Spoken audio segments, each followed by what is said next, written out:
फिक्रिया है कि जो भी हक और सच की बात उठाता है या उसके ऊपर बोलता है उसके साथ यही किया जाता है। मरीम नवाज का ट्वीट है, अगर आपके पास अखलाक है तो आप अखलाक देंगे, आपके पास इज्जत है तो आप इज्जत देंगे, आपके पास बदतमीजी का है तो आप बदतमीजी ही देंगे, या आपके पास कम ज़र्फ़ी है तो आप कम ज़र्फ़ी ही देंगे। जो उसके पास था उसने दे दिया, उसमें उसका कोई कसूर नहीं, उसकी तरबियत ही ऐसी है। जो बाहर से बैठ के गद्दारी के मामला हो रहे हैं, हमारे स्टेक होल्डरों को सोचना पड़ेगा। दुबई में से किसने वहाँ से मूव करवाया और कैसे उसकी ये सारी जो शहादत का मामला हुआ। उनको अपनी आवाज़ बंद करने पे मजबूर करने के लिए उनके ऊपर दहशतगर्दी के पर्चे यहाँ पे दर्ज किए गए। यहाँ पे उनका जीना पाकिस्तान के अंदर दूबर कर दिया गया और उन्हें मजबूरन जो है पाकिस्तान छोड़ के और उन्हें मुल्क जाना पड़ा। अस्सलाम वालेकुम नाज़रीन, मैं हूं अस्मा गुल और आप देख रहे हैं रिपब्लिक न्यूज़। नाज़रीन, इस वक्त मैं गुजरांवाला के प्रेस क्लब के सामने मौजूद हूं, जहां पर अरशद शरीफ के बेईमाना कत्ल के ख़िलाफ़ गुजरांवाला के सहाफ़ियों ने एहतजाजी मुज़ाहिरा किया है। नाज़रीन, जो भी सहाफ़ी हक सच की आवाज़ पर खड़ा होता है उसको कत्ल कर दिया जाता है। क्या यहाँ पे कानून नाफिज करने वाले उनके हक के लिए कोई कानून नाफिज नहीं कर सकते? क्या उनको जो है प्रोटेक्शन नहीं दे सकते? नाज़रीन, यहाँ पर अगर बात की जाए पाकिस्तान की सियासत की, तो यहाँ पर अरशद शरीफ के बेईमाना कत्ल के खिलाफ भी सियासी रंग दिया गया। मरीम नवाज़ ने अपने ट्विटर अकाउंट पे एक रीट्वीट किया जिसके अंदर उन्होंने साफ लिखा कि मुझे ये ट्वीट करते हुए अच्छा तो नहीं लग रहा, लेकिन इससे सबको सबक हासिल करना चाहिए। नाज़रीन, इसको धमकी कहेंगे या फिर कुछ और, ये तो पता नहीं। नाज़रीन, उन्होंने अपने ट्विटर अकाउंट से ट्वीट तो डिलीट कर दिया, लेकिन उनको शदीद पाकिस्तान में जो है तनकीद का निशाना बनाया जा रहा है।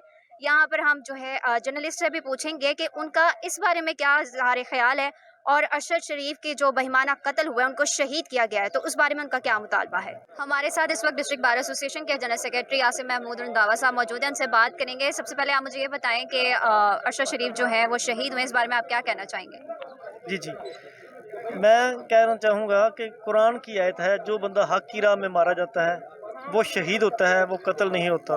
और जो हक की राह में मर जाता है वो शहादत पे दर्जे पे होता है, वो ज़िंदा होता है।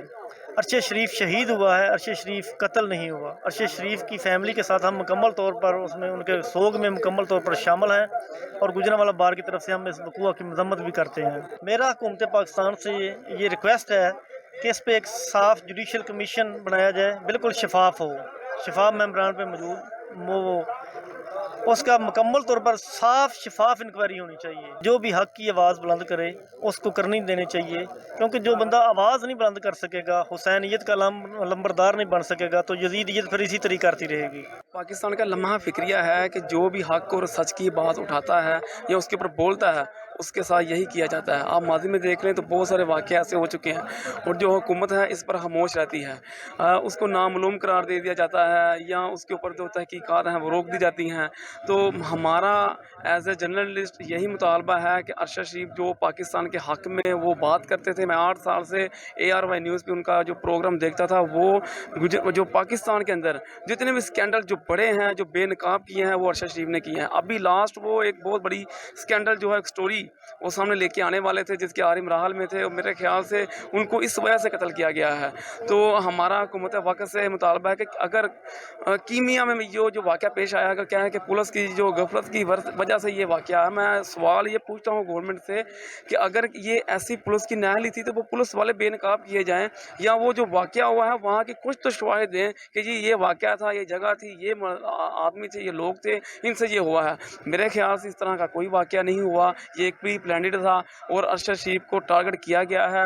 हम इसकी पुरजोर मज़म्मत करते हैं और हुकूमत वक्त से ये मुतालबा करते हैं कि फिल फोर अरशद शरीफ को इंसाफ, उनकी फैमिली को इंसाफ दिलाया जाए। नहीं तो हम भी अरशद शरीफ हैं, हम भी बारों, और हम भी इंशाअल्लाह ताला जो कदम से कदम मिलाकर सहाफ़ी भाई जो हैं वो गवर्नमेंट का, इस मौजूदा हुकूमत का घेराव करेंगे।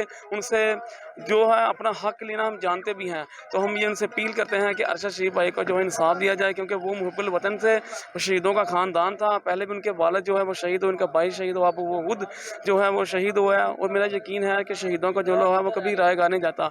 उनकी जो कुर्बानी है वो रायगा नहीं जाएगी, उससे जो है इंकलाब आएगा। तो इंशाअल्लाह ताला मेरी उम्मीद है कि अरशद भाई जो हैं उनको इंसाफ मिलेगा, और गवर्नमेंट से अपील है कि उनको इंसाफ दिलाएँ।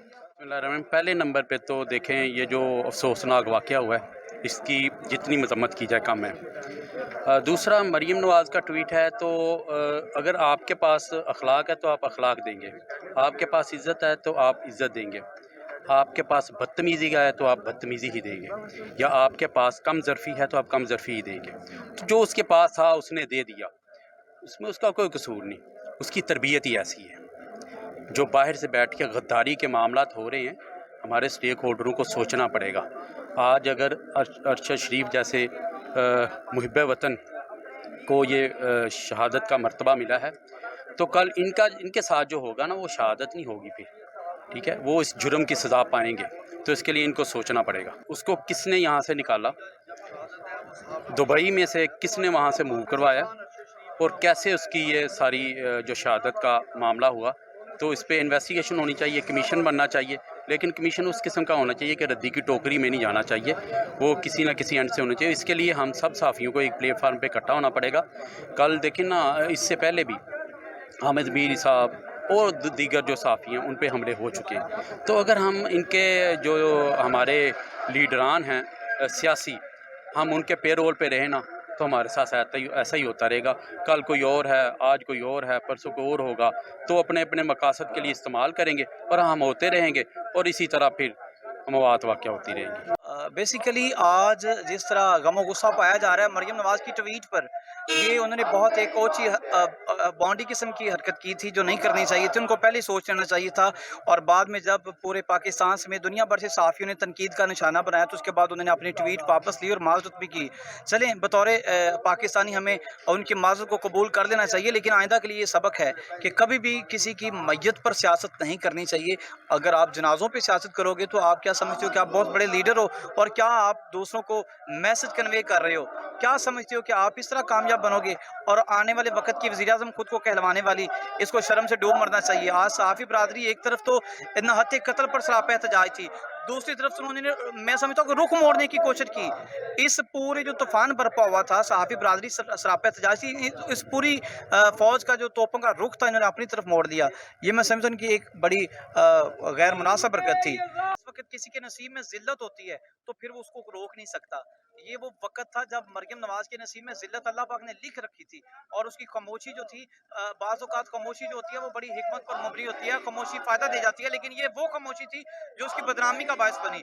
तब मरियम नवाज़ अगर कौम से माज़रत कर लेती और ट्वीट डिलीट करने का पैगाम दे देती कि मैं ट्वीट डिलीट कर रही हूँ और माज़रत करती हूँ, तो शायद इतनी जो आग लगी थी ये ना लगती, और सहाफ़ी जो थे उनकी जो तीर के रुख थे वो मरियम नवाज़ की तरफ ना जाते। जी, मेरा ये इस बारे में ये कहना है कि जो अरशद शरीफ जैसा बहादुर, नाडर और बेबाक सहाफ़ी सदियों में ही पैदा होता है, उन्होंने जिस तरह से स्टोरीज़ को कवर किया और जिस तरह उनके ऊपर गैर कानूनी तौर पर उनको हरासा करने के लिए, उनको अपनी आवाज़ बंद करने पे मजबूर करने के लिए उनके ऊपर दहशतगर्दी के पर्चे यहाँ पे दर्ज किए गए, यहाँ पे उनका जीना पाकिस्तान के अंदर दूभर कर दिया गया और उन्हें मजबूरन जो है पाकिस्तान छोड़ के बैरून मुल्क जाना पड़ा। बैरून मुल्क जाने के बाद जैसे वो दुबई गए, वहाँ पे भी चंद नाम गायबी हाथों ने उनका पीछा नहीं छोड़ा और वहाँ से भी उनको दुबई से भी डिपोर्ट करवाने की कोशिश की। उसके बाद वो गरीब इंसान जो है अपनी ज़िंदगी को बचाने के लिए कीनिया चला गया, लेकिन वहाँ पे भी जो है गायबी ताकतों ने उसका कत्ल करवा दिया और बेगुनाह कत्ल कर दिया गया। एक ऐसा शख्स जो अपने मुल्क से मोहब्बत करता था, एक ऐसा शख्स जो अपने काम से मोहब्बत करता था, जो ऐसा शख्स जो एक सच्चा सहाफ़ी था, उसके लिए इतनी दर्दनाक, इबरतनाक मौत उसको दे दी गई। उसके छोटे-छोटे बच्चों का भी ख्याल ना किया गया। ये भी ना देखा गया कि आज़ादी सहाफ़त, इज़हार सहाफ़त जो है, इज़हार ख़्याल जो है अपना, उसको बयान करने के ऊपर भी ऐसी पाबंदी लगाई गई तो उसको जो है मौत के घाट उतार दिया गया। बहुत सख्त ज़्यादती है, बहुत सख्त जुल्म है। ना ये पहला सहाफ़ी शहीद हुआ है और ना ये आइंदा भी ऐसे ही होता रहेगा। पाकिस्तान के हालात आपके सामने ऐसे हैं, लेकिन जो लोग ऐसे माफियाज के साथ कंप्रोमाइज़ कर लेते हैं, लिफाफे ले लेते हैं, उसके बाद उनकी जानें तो बच जाती हैं लेकिन उनका ज़मीर मुर्दा हो जाता है। जबकि अरशद शरीफ ने ऐसे तमाम जो है साफियों के लिए वो मिसाल बनकर सामने आए हैं। उन्होंने अपनी जान दे दी लेकिन जो है वो अपनी ज़मीर का सौदा नहीं किया। आपने अभी बात कही कि यहाँ पे पाकिस्तान में ऐसा ही होता रहेगा सहाफ़ियों के साथ, तो इस बारे में आपका क्या मुतालबा है हुकूमत से, और कानून नाफिज करने वालों से क्या मुतालबा है? क्या वाकई में सहाफ़ी ऐसे ही कत्ल होते रहेंगे अगर हक सच की आवाज़ लेके खड़े होंगे तो? जैसे माजी में भी सहाफ़ियों के ऊपर तशद्दुद हुए, झूठे पर्चे बनाए गए, उनको कत्ल किया गया, उनका आज तक कुछ नहीं बना, ना उनके कोई कातिल गिरफ्तार किए गए, ना उनके बारे में कोई ऐसी तहकीकाती टीमों के ऐलान तो बहुत हुए, लेकिन कोई उसके ऊपर कोई अमल ठोस जामिया जो है वो सजाएं नहीं दी गई।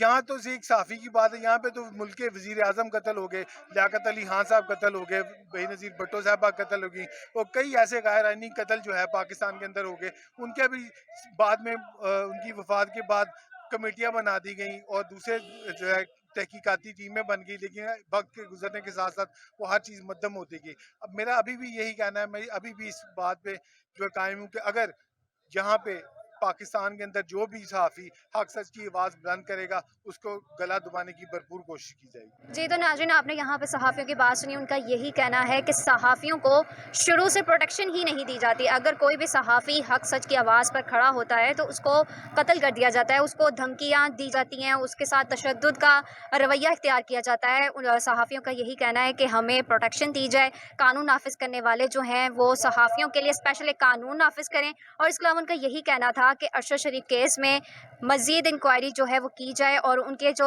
ख़िलाफ़ जिन्होंने उनको कत्ल किया है, उनका बेईमाना कत्ल किया है, उनके ख़िलाफ़ जो है इंक्वायरी की जाए और उनको सज़ा दी जाए।